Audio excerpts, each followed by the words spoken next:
Hey everyone, welcome back to Pretending with Dice. As always, I'm your host and game master, AJ. Before we get into today's episode, I just wanted to make what I hope is an exciting announcement for you all. We're super excited to announce that we'll be returning once again to the hallowed halls of Dragonmeet in London on Saturday, December the 4th, as part of the returning podcast zone. Obviously, due to COVID, the convention didn't go ahead in 2020, so we're looking forward to coming back after 2 years away and getting to see folks in person for the first time in a long time. The full details of the podcast zone itself have yet to be fully announced, but for information about Dragonmeet as a whole, head on over to dragonmeet.co.uk for all the details. We look forward to hopefully seeing you all there. It's going to be a lot of fun. Alright then, so without any further ado, let's get into today's episode. Enjoy.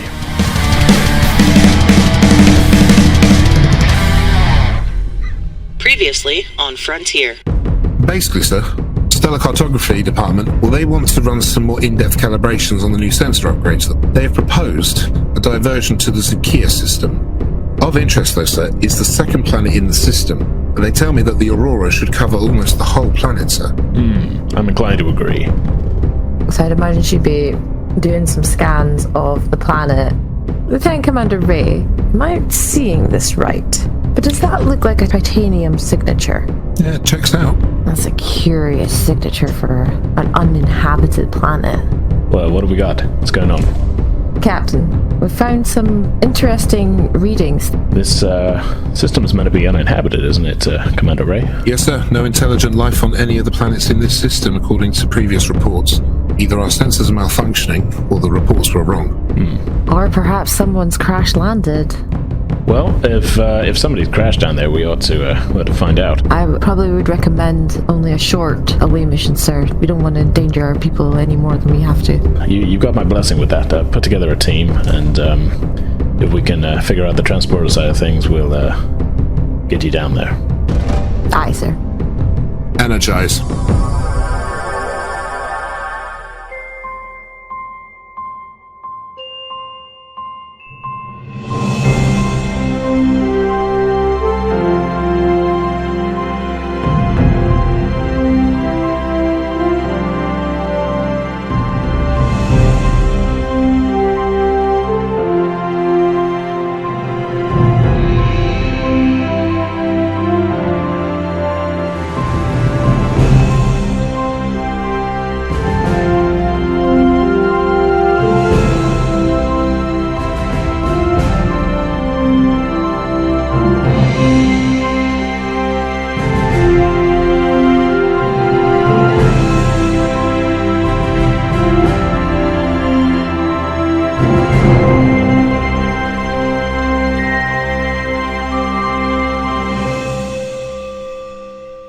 Okay, so, in the blink of an eye, your view from the transporter pad seems to dissolve away in a shimmering cascade of light, which quickly resolves, from your point of view, into a small clearing between a group of large trees.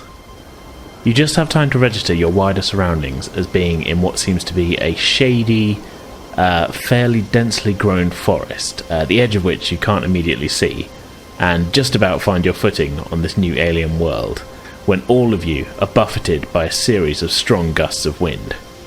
You're not blown off your feet or anything, but as soon as the transporter cycle finishes, you're faced with this kind of unending gale whipping between the trees and disturbing a lot of the vegetation all around you. It's clear that this area of the planet is already beginning to feel the effects of the predicted storm system. Although, looking up, you can still see sunlight breaking through the upper forest canopy, so it's maybe a safe bet that the worst of the weather is very much still to come. As you adjust to these surroundings, what strikes you first is the nature of the plant life all around you. The forest floor is carpeted with a thick undergrowth of vines, leaves and smaller plants, and the trees, although sturdy looking, are all sort of swaying gently in the increasingly strong winds. Colour is all around you. Plants in vibrant greens, reds, purples, golds, all apparently finding their place in this forest. Welcome to Zhukir II. What would you like to do? I think the first thing that Starfleet officers do when they're being done anywhere is whip out a tricorder. Pretty much, yep. Scanning the horizon. Okay.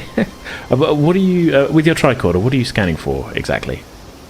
I will whip up the tricorder, and my intention is to scan for any trace of those lithium and titanium readings that were picked up previously.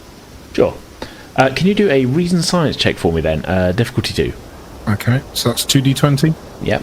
As you're not on the ship, we are not getting any help from ship systems. Rolling now. 17 and a 6. So reason science, you were trying to get under 17. 17 or under. So yeah, that is 2 successes. Nice. So yeah, you kind of spinning on the spot. You've got your.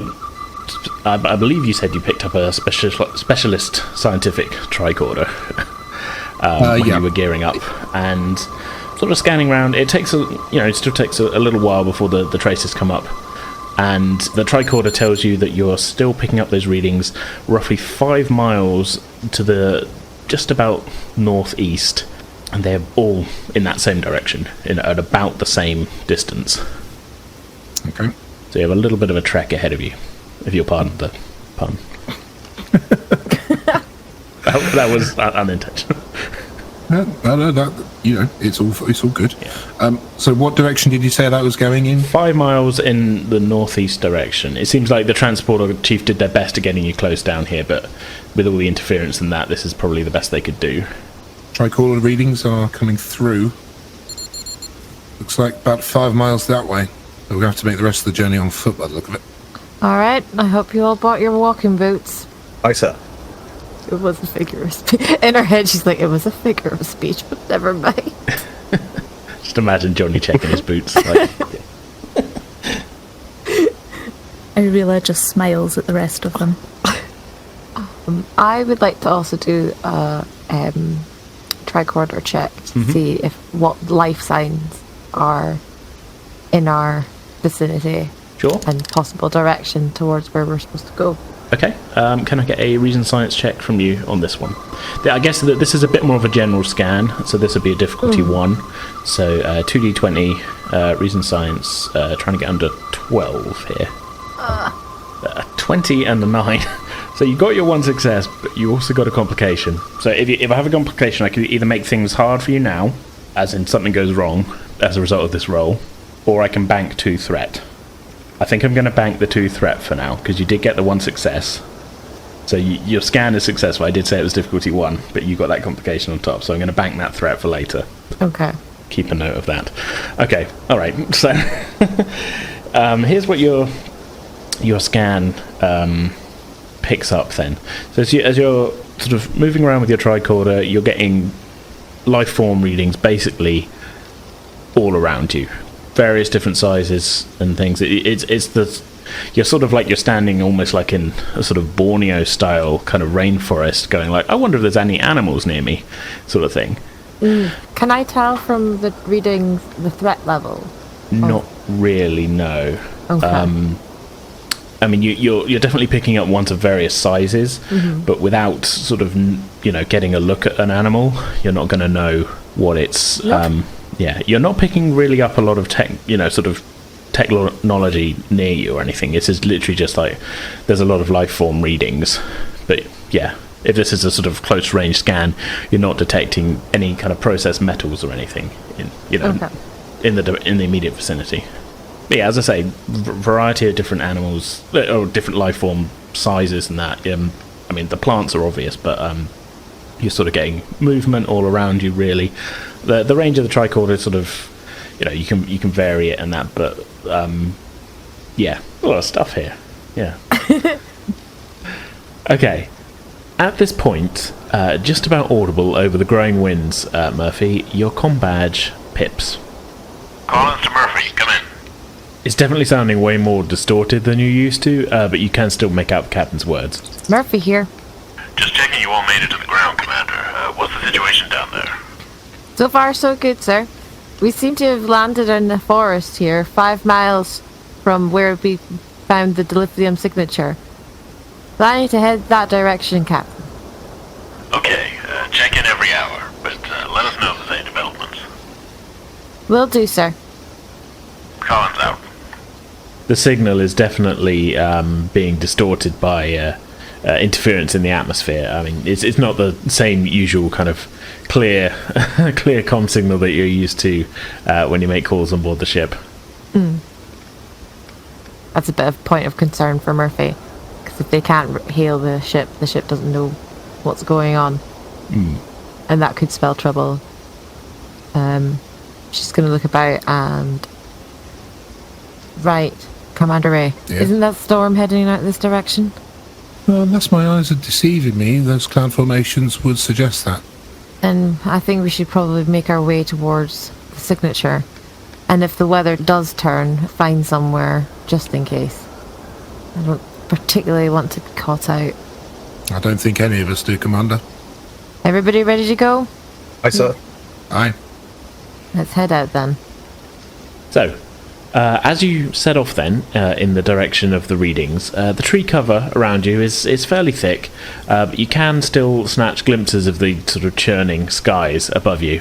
As I said, the main part of the storm system that you'd seen from orbit hasn't really fully hit you yet, and you can still see through to the upper atmosphere. You can just about make out the kind of beautiful shining green tendrils of the Aurora effects beginning to cover the skies, although also visible is a worrying, kind of rather scary looking, actually, build-up of towering dark storm clouds on the horizon, seemingly heading in your direction. It definitely looks like you're not going to have long before the Aurora is going to be completely obscured by this storm, and well, at that point you kind of have to contend with everything that comes with the storm as well. As you look up, I should also say that your eyes are drawn to your first sight of native wildlife, as you can see small flying creatures are sort of zooming around, trying to find, it seems, some kind of shelter in the trees from the winds, perhaps trying to find their nests. They're a little ways above you, so you don't get a great look, but I'd say size-wise they seem to be sort of analogous to like small nesting birds. Nothing bigger than like a crow, at least as far as you can see at the moment, that is. Would it be fair to say, and I guess this is something for us to agree on as a group, are we travelling single file as we go? How is it really dense foliage to the point where we kind of have to do this? Somebody's going to be up front clearing a path and everybody else is following in the wake?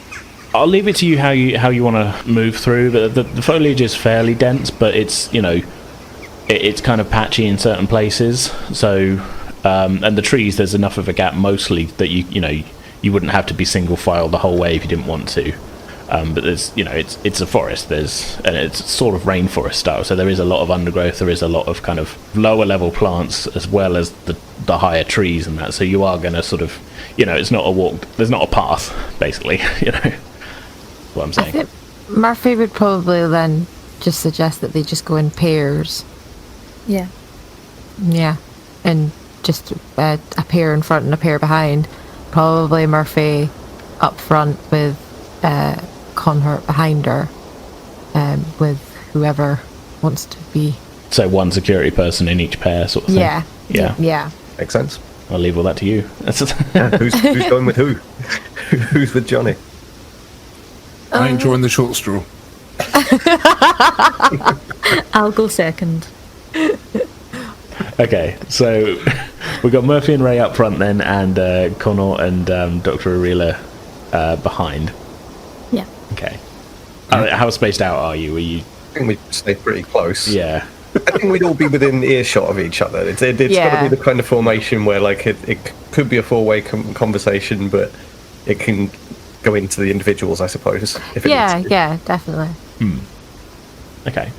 As I'm at the front with the commander, I'm watching the path as we go, because if you say it's quite dense forest, but then if there are animals around, it's possible we might find some ways through the foliage where animals have gone through before us. Sure. So trying to take those routes rather than going towards a really dense clump of tree or bush and then having to hack through it or phaser it away, which might cause more disturbances. So I'm kind of watching for any sort of cutaways or cut throughs we can take. Sort of looking for tracks and things. Yeah, looking for tracks that we can follow. Not footprints, yeah, but looking for ways that an animal might have gone through and then using that as a cut through. Sure. Okay. I guess we can make a check of this. What would it be though? Definitely insight. Almost like insight security, kind of. It's kind of a pathfinding task. Yeah. Let's go insight security on this, I think. Because daring security would be like if you're sort of trying to fight your way through something or something like that. But insight security, if you're just kind of, you're looking for a way forward, sort of thing. Yeah. Okay. I'll make this... If you're just kind of doing this passively and you're not too fussed about, okay, we might run into some hard stuff, I'll make this a difficulty 1. If you're trying to find a specific ongoing sort of path, this is going to be harder. So if you're going... What are you thinking? Just a kind of passive, like, keeping an eye out sort of thing? Yeah. Yeah, okay. Not deliberately looking for every single easy route, but if I spot one, then we take it. Okay, yeah, so give me an insight security check then, please. Okay. 1d20? 2d20. It's always 2, at least 2. It's always 2. Yeah. You guys can spend momentum to make extra dice rolls, but it's always minimum 2. Right. Okay, here we go. So 10 or under for this. Ooh. We have a 17 and a 15. It looks pretty... it looks some... I fall into a punji pit. Who put this... Space punji pit. Who put this Geneva Convention breaking punji pit here? Yeah. In a planet billions of miles away from the Geneva Convention. Yeah, no, you do. It's pretty wild out here, Your experience, I would say... I mean, you have xenobiology and that, but would it be fair to say... I know you do a bit of mountain climbing. Would it be fair to say that Ray is maybe not great with forests? Not great with forests. Yeah, I think that's fair enough to say. You had more of a theory in your head then, like a thought of like, oh, I've read about this. Like, if we look for tracks, we might find an easier way through. But you've never really done it before.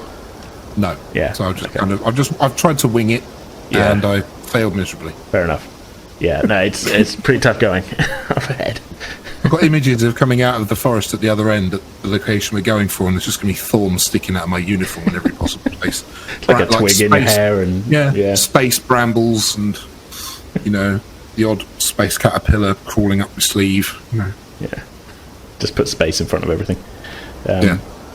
So, I mean, it's not like nothing's preventing you going forward, but you're not noticing any kind of identifiable tracks taken by larger animals through the woods. So either they're not there, or you're just not seeing them. Could be either or, to be honest. Yeah, or it just might be the luck of things that the path that you're taking is, you're not coming across any sort of larger tracks or anything. Yeah, maybe it's not as well travelled as I'd hoped it was. I mean, Murphy's scan, did say there are some larger animals here, and you do hear sort of sounds about you, a little bit muffled by the the sort of strong winds. It doesn't seem like there's nothing there. I mean, at the moment, most of anything larger is kind of sort of not really showing itself. But as you look around, you can see there are the sort of wildlife moving about and that. Mostly keeping its distance from you guys because you're a little bit sort of unknown to them. We're the freaks. We're the freaks in town. But yeah. While we're travelling, as we're sort of just stepping through the undergrowth and what have you, Johnny's kind of visibly tense and is looking around. He's thinking about past experiences and sort of says to nobody in particular, do we have any idea what we might find here? Because he's kind of in the dark a little bit at this point, out of the group. That's true. You were just told to report to the transporter room. You weren't really told a lot, were you? Yeah, he's very much thinking about the crash landing with Murphy in the past and hearing the noise of the wildlife and what have you as he's looking around. Yeah, that phase is in his hand. We forgot to have a mission briefing. That's true. You didn't do that. I mean, in fairness, you could just torture him by not telling him. Yeah, let's do that. So what, is he just meant by silence and he's like, is that what's happening here? You're like, hey Commander, what are we looking for here? And just no response. We're off to find something. Wizard. That's a little bit vague, Commander. So the prize. Irila rolls her eyes. Prize? And he's now looking behind them and extra tense. Definitely got that phaser up in a ready position. Yeah, really, you're definitely feeling his tension. Ensign, Stop freaking out. Ray's just at the front, sort of sniggering to himself as he hears what's going on behind him. As he tries not to stand in the thorn bush he's just spied. just for like bringing us back into the moment, the wind's howling and like this planet is going to be torn by like some terrible storm soon, and Johnny's definitely not got any idea of this, but the atmosphere is awful, so yeah, he's just going to suffer there and carry on, and like he's not even going to respond to being told not to freak out. He's just going to continue to look around and remain ready. Would it be safe to say you were kind of a little bit shouting over the wind when you were sort of, what's going on, what are we doing here? Yeah, if it's as blustery as you've said it is, then yeah, there's got to be a certain amount of that, yeah. It's not like full-on gale force winds at the moment, but it's definitely, there's wind blowing through the tree. Like I say, you will have to raise your voice just slightly if there's a little bit of a gap between the two pairs. For scene setting's sake, I don't think, did you say what the light levels are like? It's daytime, but with the oncoming clouds, you can imagine it's going to be getting a little bit darker as that sort of storm comes overhead. Okay. So the more we travel, the gloomier it gets. Yeah. I mean, a lot of light is being blocked by the upper canopy, but it's not. It's a pretty thick forest, but it's not like dark down here, and you can definitely see where you're going and that. But it's it's daytime in a forest lighting, basically. Okay. Yeah. So as you raise your voice to shout. Not shout, but say, ask what's going on. Can I get? This is just going to be. Anybody can make this check, actually. In fact, all of you can if you want. I want just another passive sort of perception thing here. So I guess this is for each of you. Just let's call. Okay. In terms of translating like a D&D perception check into this, let's call a perception check inside security for now. Because that seems, security sort of part of that is being actively sort of, on the lookout. Yeah, on the lookout, checking for things and things. So let's call it situational awareness. Yeah. Let's go with inside security, I think. So anybody who wants to make this check. I think we all should. Yeah. Yeah, I think we all should. So 2d20. So Johnny gets a 19 and a 16. Ray gets an 8 and a 5. Murphy gets a 14 and a 10. And Aurora gets a 20 and a 5. Okay. Johnny, going for insight security, was looking for under 11, so he didn't get any successes. Ray got an 8 and a 5. He was going for under 10, so he got 2 successes. So this was going to be difficulty 1. So you guys have a communal momentum pool. As Ray got 2 successes on a difficulty 1, you guys can bank a momentum point. Murphy got a 14 and a 10, looking to get under 14. So that's 2 successes from Murphy as well. So that's a second point of momentum for you guys. Yeah. Now, Aurora, you got 20 and a 5. So that is a complication and a success. So again, the complication here. So here's what happens then. So as Johnny raises his voice, as you're walking along, are you still walking as you say this, or are you sort of pausing? What's the... Yeah, still going. Still going? Keep the momentum going. Still trundling. So you raise your voice, and as just at that moment, you and the doctor are walking past a sort of fairly large, sort of like a bush, but it's got a sort of kind of creeping sort of vine round it with a lot of closed kind of, look almost like kind of seed pods. And the moment you raise your voice above the sort of the wind, all the seed pods open in a line, and the closest one shoots out a small barb, which embeds itself into the side of your tricorder. The doctor jumps slightly, and then looks at it curiously, and then over at the seed pods. I think we should probably keep our voices down, relatively speaking. Do we hear the thud by any chance? Do we hear any of that over the wind? I was going to say, because me and the commander are wandering forward. This is the thing, I stop and go, what? What'd you say? That's what I was thinking Johnny might do, is that he was the one that was turning to the rest of them and saying at the time whatever he was saying, and this was the reaction, so yeah, I think he would probably shout, what? Okay. So So you And wouldn't have as soon heard. as he shouts, Irila is just going to be rolling her eyes. Are you rolling? Are Ducking. you just rolling your eyes? Is that? So Johnny shouts what? At the sound of the voice, 3 more of the buds shoot out barbs in the direction of the voice. I would imagine Murphy and Ray, you didn't hear anything that the doctor said, but you did hear Johnny shouting what? So I would imagine, are you turning around? What are you?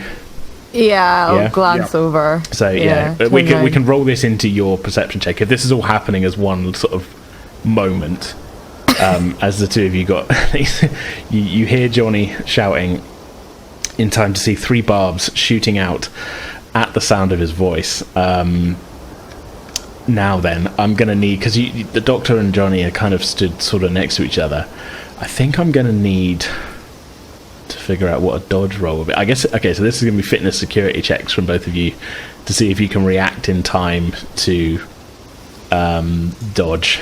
So this is going to be from Johnny and Irila. I need fitness security checks. Difficulty 2. Oh, In this moment, just before we go any further, as Johnny's probably now looked towards the doctor, has he seen the pods open in this moment? Yes, you saw the pods Right. opening. So, You didn't see the first barb go, and you wouldn't have heard it because it's just like a little kind of thing. And there's the wind, but because he's super high tension right now, and he sees those pods open, Sure. he's going to dive towards the doctor and try and bring her to the ground. Okay. All right. This is okay. We'll make this check just for Johnny then. So this is you get the fitness security 2, I guess, again, because this is a reaction sort of thing. Oh dear. Well, this is not so bad. You're trying to get under 15. Oh no! That's 1 success and a complication. 20 into 13. Alrighty. Well, Don't tell me he pushes the doctor down and saves her, but then gets a barb in his arse. That's definitely a complication. Can't steal the thunder. Let's see what happens. I mean, I think it'd probably be worse if it's the doctor that gets injured.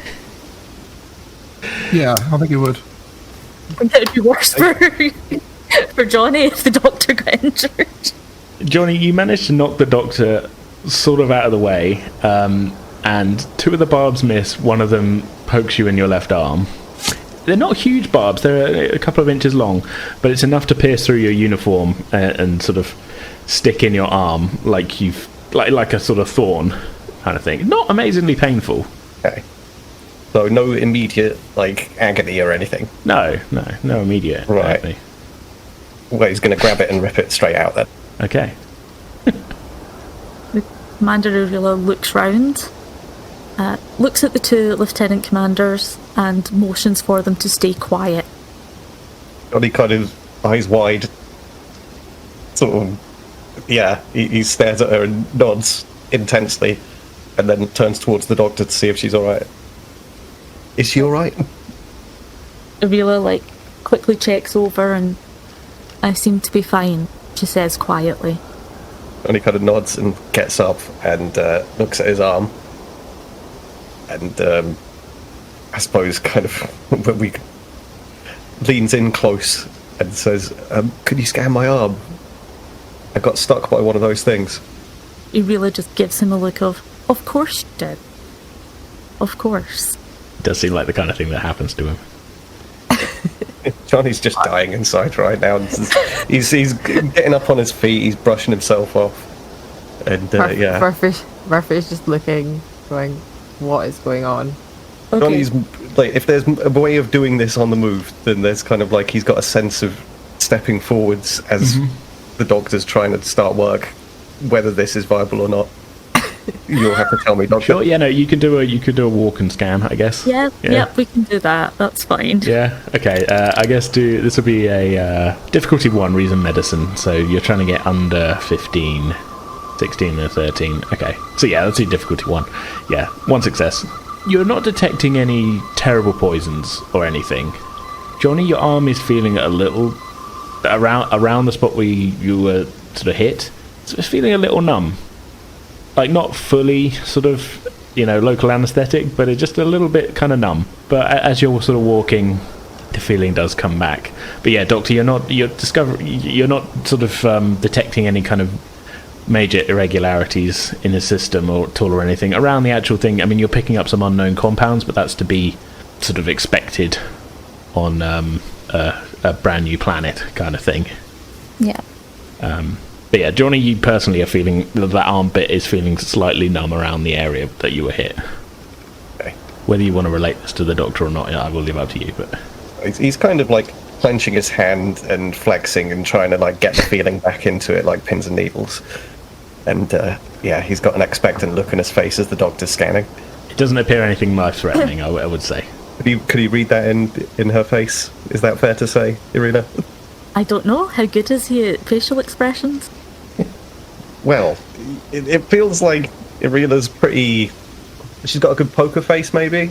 Or at least for him, certainly. How much do you want to torture him is the question. Are you going to just give him a nod to be like, okay, things are fine, or do you want to have an inscrutable look on your face and kind of nod to yourself or something and draw it out? So he really looks thoughtful.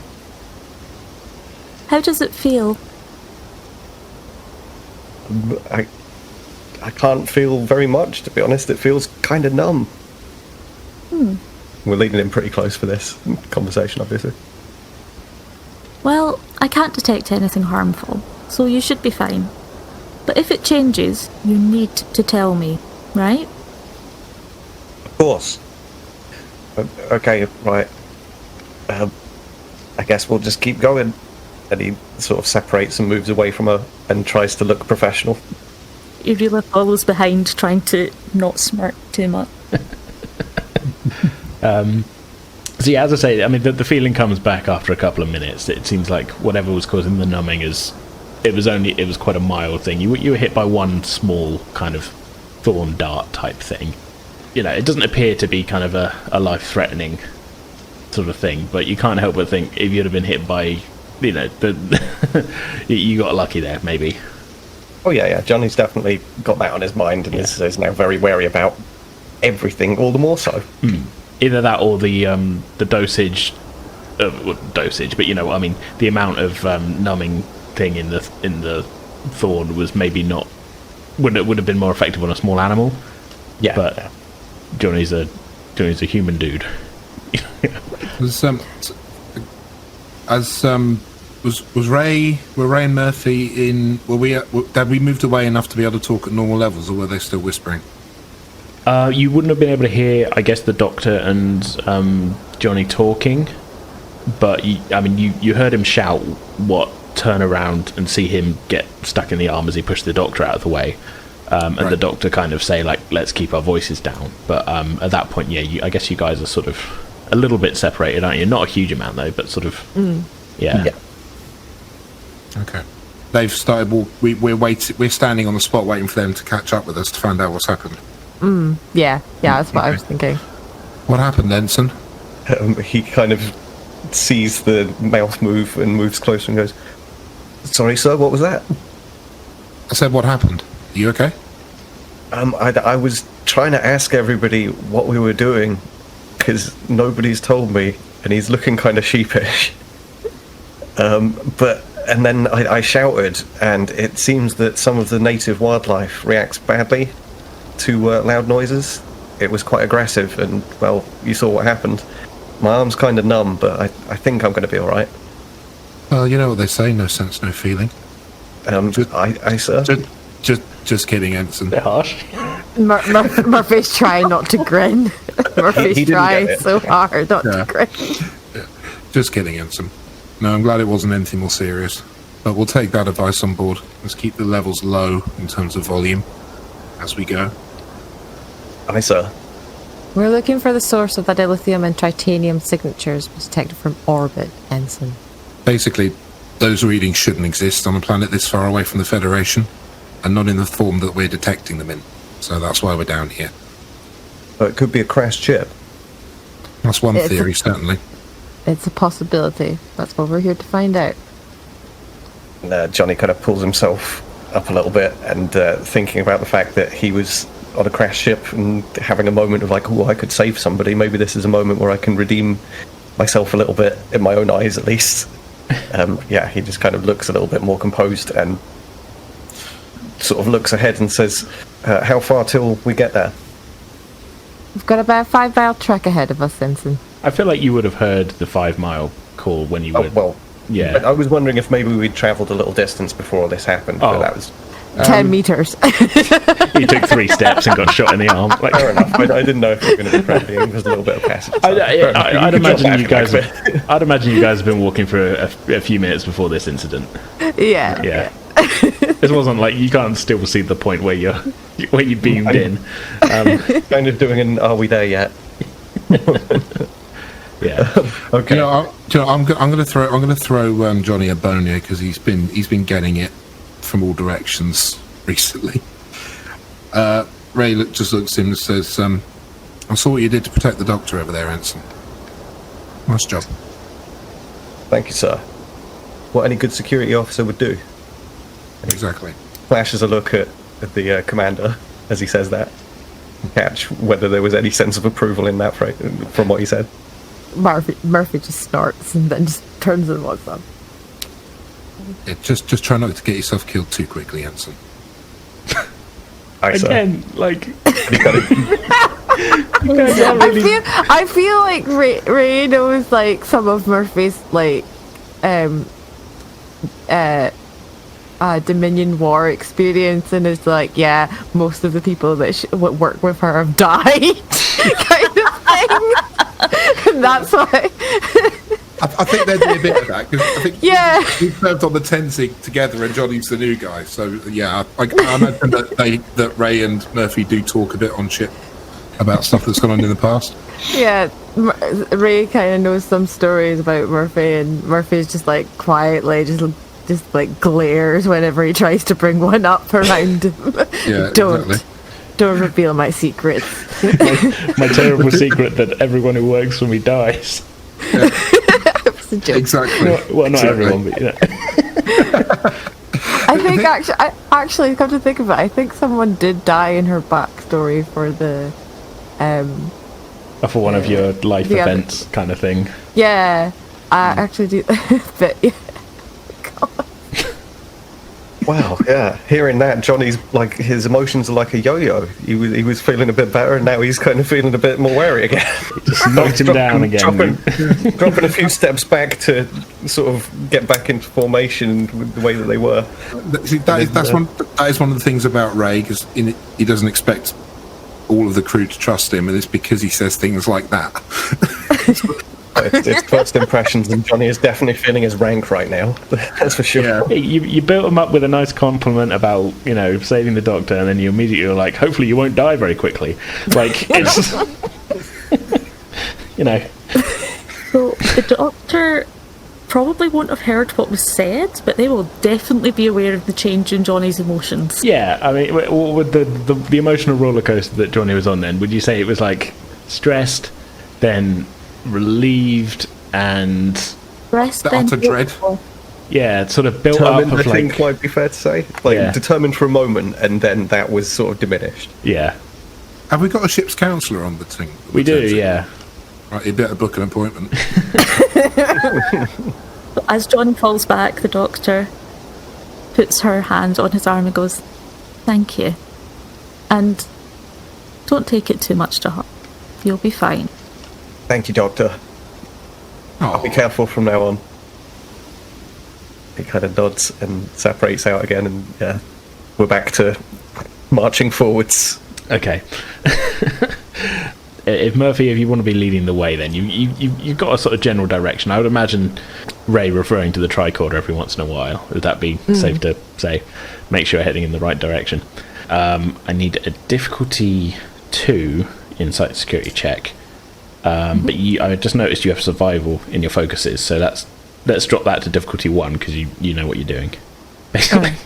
Just still 2d20. Yeah. Still 2d20 unless you want to spend a momentum for a third dice, but that is up to you. 14 and a 7. Well, that's 2 successes anyway. So that's, if anything, you've just given yourself a third momentum point. Woohoo. You guys are building this up. I Okay, making a note. Yeah. So yeah, you're able to, as a group, make quite good progress with Murphy sort of leading the way. You know, you've had a bit of experience in sort of finding your way through sort of rough terrain, including sort of jungles like this and things like that. So this is you're doing a better job than Ray did when he was looking for sort of inexpertly looking for sort of tracks through the things. You were able to kind of find some easier routes through. Yeah. I'd imagine, given like the security role, that she would be well familiar with those kind of like survival techniques and things. So. I mean, yeah, as I say, you've got to focus in survival as well. So it'd be probably, would it be fair to say that, like, whether through experience or through additional training, you've kind of, you know what you're doing, sort of thing. Yeah. So over the course of the next hour, you make fairly good progress. I mean, we're not talking like making it all the way to your destination, but you know, it's not like you're on flat ground. You are still having to pick your way through a forest, but you're not really running into any impediments as you go. And yeah, you say you make it. You're now about 2.5 miles. You're about halfway to the sort of the readings, and as you sort of begin to see a gap in the trees ahead. It's taking you about an hour, like I say, to make it 2.5 miles. It's pretty good going anyway, really. Mainly at this point, though, like I say, down to Murphy's pathfinding skills. So, yeah, as I say, up ahead, you start to see a gap in the trees. You can see other trees further along, so you guess this would just be sort of like a bit of a clearing, but it'll be your first kind of major clearing that you come across in the forest so far.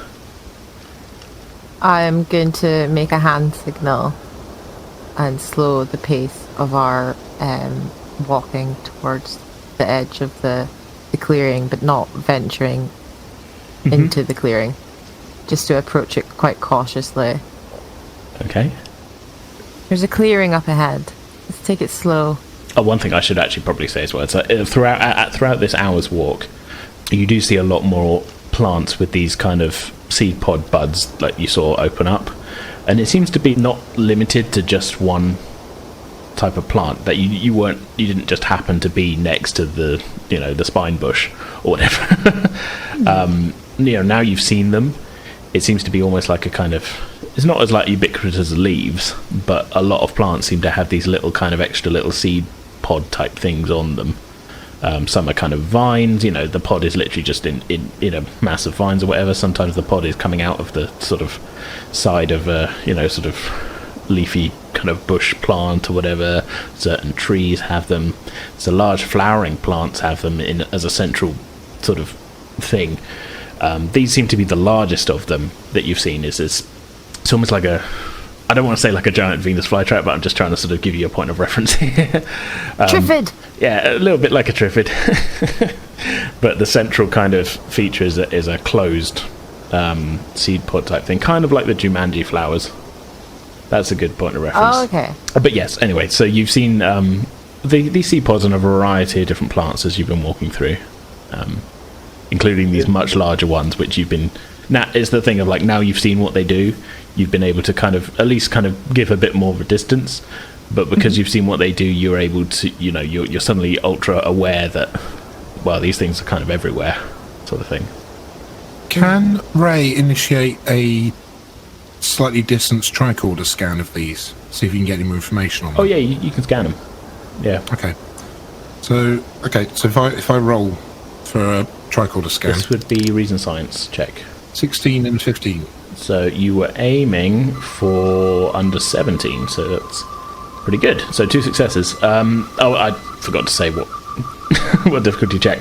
I was going to say, I mean, a difficulty 1, I guess. If you're trying to now, if you're scanning that particular bit, you've already, through Johnny getting shot in the arm, got on the information that these things you're not going in completely blind, basically. Yeah, no. So yeah. It's more just like a kind of, I'm doing little scans as we go. If I see a slightly different looking plant, just to see if anything else crops up, anything different. Yeah, so sort of getting almost like cataloguing different size ones. Is that kind of? What would you say? Yeah. Okay. All right. Well, what I'll say with that 2 successes then is you notice that they've all got sort of similar features, and as I say, it's kind of like how different flowers all you know, they might look different, but they've all got the kind of central sort of stamen bit and things like that, and that this is a similar type of thing. These kind of pod bits, they're all slightly different depending on the plant that they're kind of a part of, but it does seem that it's like a common part of plant life, at least in this area. You know, it's either evolved separately weirdly in all the same places. I know, you know, everything eventually becomes crab, but like everything, you know, evolution. But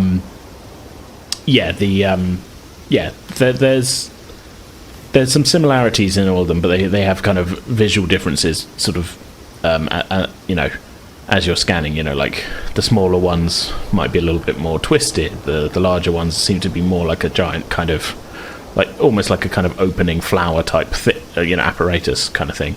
All of them, though, you sort of detect a similar kind of, almost like a little cluster of kind of spiny barbs inside. So they've all got a kind of defense mechanism that is very similar. Yeah.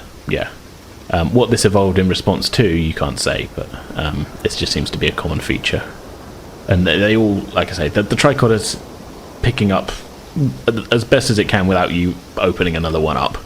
Essentially, it's sort of saying you're noting the similarities between all of them. And they all kind of seem to have like a central kind of barbed bit, which is revealed when it pops open. What's on the barbs, you would have to scan an individual barb itself, and I'm guessing you don't want to open a pod. Not at this stage, no. No. I don't intend to set one off just to get a barb at this point. At this point there is doing a lot of heavy lifting. But the further scientific inquiry can come later once we've accomplished our main objective. Yeah. I mean, but you think that your second Lieutenant Commander Fell would probably, you know, as head of biosciences, appreciate these scans that you're doing. Yeah.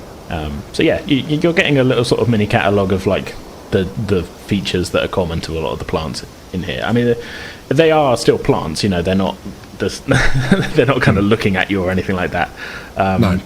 But it's the similarity in their defense mechanism that is probably going to be the most intriguing. Yeah, but as I say, you would kind of put it down to like plants on Earth. A lot of them have similar structures, even if the plants themselves are different. And it's a similar thing here. Like, these plants all seem to have this as a kind of part of them in one form or another. So the only question that's really on Ray's mind is if they all respond to high frequency or high volume sound bursts. That's the only question that really comes to mind, because there's not many. I don't think there's any plants in Earth history, like Star Trek or in real life, that respond to being sort of shouted at. It's usually a proximity thing. Well, we know that plants do respond to the vibrations from sound. That's why people play their music. Yeah, but also they can use. Sometimes some of them can use vibrations to chemical signals. So it's definitely a possibility. Yeah, that's it's whether it's the same frequency that they respond to or not. Yeah, in the context of where we are at the moment on this planet, I suppose it's kind of like, are they responding because the noises that we're making are alien to it? I mean, if there's no humanoid life here, perhaps that's what set it off. You do note the howling wind doesn't seem to be setting anything off, but that is a kind of lower frequency sort of. It's not howling like high pitched. It's kind of the wind is. So that's why the wind is definitely vibrating everything. Your plants are blowing around and they're not being set off by that. So it's a sort of low rumble, as opposed to. Yeah, I mean, like you say, you're in a forest, so it's still quite sheltered. Really, you are feeling the wind, and you know you're having to raise your voices to shout to each other if you're any distance. But you can imagine that the forest is probably stopping a lot of this. You know, the worst of this oncoming storm. Indeed. So, given the way the planet is, the plants are probably evolved to be aware of the noises and not be affected by them because it's all natural surrounding. So maybe our presence and the noises we make are what trigger it. Possibly. Your tricorder scan doesn't tell you that. No, I'm simply theorising. Yeah. Right, on we go. Yes. So. Speaking of the storm, so you step out into this sort of clearing then. Murphy, you sort of slowed everybody down as you were approaching it. Just taking it slow. Yeah. So yeah, as you step out from under the trees, then you can see that this is a fairly wide, horizontally, I mean, gap in the vegetation. It looks like at some time or another there was perhaps some kind of seismic event or something of that nature that has affected the topography of the landscape around here, as there is a kind of bit of a downward slope from where you're currently stood to where the forested area seems to resume. There's not a lot of vegetation on the slope for whatever reason. The trees just haven't really grown here, but it is studded with quite a lot of large sort of rocky outcroppings that you haven't really seen anything like that as you've been making your way through the forest. It doesn't look like tough to cross, but it's definitely kind of different terrain to that you've been kind of making your way through for the past hour or so. With this first kind of proper gap in the trees as well, you get your first sort of good look up at the sky in some time. You're still able to see the occasional sort of twinkle of the Aurora high above you, but the sky is now sort of completely dominated by this huge oncoming storm. You're almost having to kind of crane your neck sort of backwards to look up at it as the sort of menacing looking clouds are towering over you. You begin to realise that the estimates that you made on board the Tenzing of having maybe 7 or 8 hours before you were sort of inundated with bad weather might have been a little bit off. It certainly looks as if it's going to start raining on the away team very shortly. That storm's closer than we thought. We're going to have to hunker down somewhere. Ensign, scan for some sort of shelter, maybe a cave or something nearby. Aye, sir. And he pulls out his tricorder and sort of scans towards the rocky area. Okay. Can I get a... I guess this will be reason science, because you're scanning for stuff. Difficulty 1, if you're just doing a general sort of cave scan, I guess. Well, this would be a sort of feature, I guess, of tricorders. Not caves specifically, but like a scan of the topography, I guess. 15 and a 15. You were aiming for under 12 there. I'm not the one to scan for this, I guess. It seems like a kind of... It's a rocky area. You might be able to kind of take shelter next to some rocks, but you're not picking up any caves or anything. No signs of any caves or any kind of outcrops that would give us shelter. So it looks like maybe we're going to have to set up the equipment. Alright. Let's find a shelter spot within these trees. Where would be a better place? You've got the survival skills, so perhaps you could do a roll or something to look around and see if there's somewhere ideal. Yeah. Okay. So again, if we're using your survival skill, this would be difficulty 1, insight security. 15 and a 5. So that is 1 success. You're aiming for under 14. So yeah, you notice a much... Let me give a proper description of this clearing then. So it's kind of, as I say, it seems to be like a kind of almost a bit like a sort of like a kind of fault line thing has happened here, where part of the land is now higher than the other, which has caused this kind of clearing. You look left and right, it's quite a long sort of break in the trees. It's not to the horizon or anything like that, but it's about 100 meters across from where you are to where the downhill where the trees start again, and to either side maybe 200-300 meters is clear, and these sort of rocky outcroppings are sort of sticking out all through it and everything. There's moss growing on them. Now this doesn't appear to be like this hasn't happened now because of the storm, but this is a result of some kind of geological activity.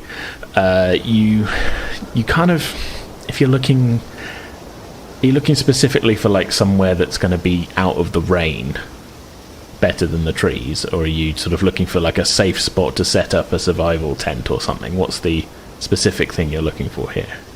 Probably a bit of both, really. Okay. Yeah. All right.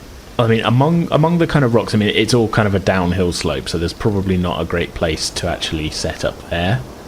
But you can see that just before the trees on the other side start, there are still some rocks, kind of larger ones actually, sticking out of the ground down there, just before the tree line, that you might be able to use to sort of get in, at least covered from the wind in one direction. That's, I say, 100 meters away down the hill, essentially. Okay.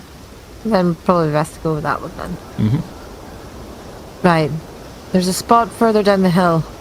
100 meters or so. Let's make our way there. Let's get going and get our stuff out. Get some shelter, at least from the elements. Aye, sir. And Johnny kind of thumps on ahead in whatever direction she kind of pointed towards. Mm-hmm. Yo, match off! Yeah, you feel as you step out into the sort of open area, you're now clear of all the sort of cover of the plants and things for the first time, and this is, in the whole time of the walk, this is the furthest away you've been from the pods as well. So you kind of feel like you've got a little bit more room to talk, as you would, without the fear of immediately getting stuck with a bunch of barbs. So you're kind of picking your way as a group down this slope, heading for the trees again, picking your way sort of between the boulders and the rocky outcroppings. You make it about halfway across before you begin to hear, even over the wind, an unfamiliar sound from off to your left. Listening for a second, you hear it again, slightly closer. It's unmistakably an animal call of some sort. You can't really gauge the distance, but Murphy, growing up on your grandparents' ranch, you've heard similar sounding calls before. The howling of wolves on the hunt. And then you hear a second call from your right. Then a third from behind you all. Eyes up. Johnny's phaser are ready.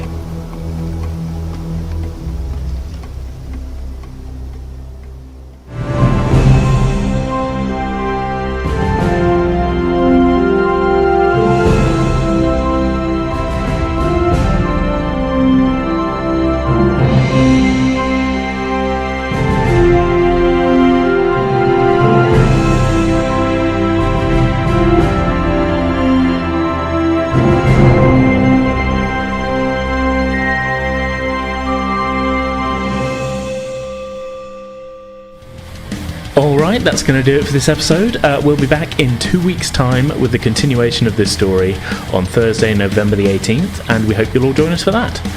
In the meantime, you can get in touch with us on Twitter, Instagram and Facebook, all of which we are at Pretend With Dice. We'd love for you to join us on our Discord server if you're a Discord user, the invite links to which can be found in our Twitter bio and on the contact page and sidebar of our Podbean site at pretendingwithdice.podbean.com. Finally, if you'd like to support the podcast with some of your hard-earned currency, you can find us on Ko-Fi at ko-fi.com/pretendingwithdice. So for now, that's our show. We hope you all enjoyed it. We'll see you next time.